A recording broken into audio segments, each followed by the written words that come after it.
আমি চাং ফাৰ্মত ব্ৰইলাৰ লৈ যাই আছোঁ। বৰ্তমান 40টাকে খাঁচাত লৈ আহি আছোঁ। মিনিমাম 250 ব্ৰইলাৰ লৈ আহিম আমি। তো বৰ্তমানলৈকে 40টা আনিছোঁ আৰু আনি আছে। তো ভিডিঅ'টো চাই থাকক আপোনালোকে। আৰু এই ভিডিঅ'টো আজি 2 দিনৰ ভিডিঅ' দিয়া হৈছে আৰু মই এইটো ভইচ অভাৰ কৰিছোঁ কাৰণ ৰাতি মোৰ অসুবিধা হ'ল অডিঅ' দিয়াৰ কাৰণে।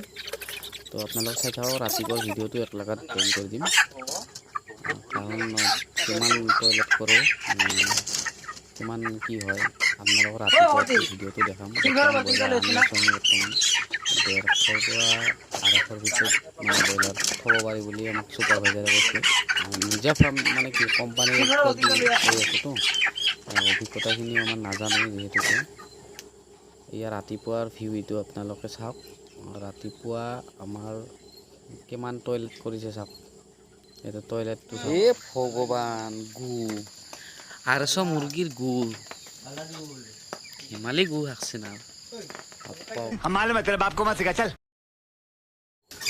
250 মুৰ্গী ইমানখিনি পায়খানা কৰিছে আৰু 2000-3000 মুৰ্গী কেনেকৈ পায়খানা কৰে, লিজাৰটো কেনেকৈ ৰাখিম আমি ঠিক কৰি।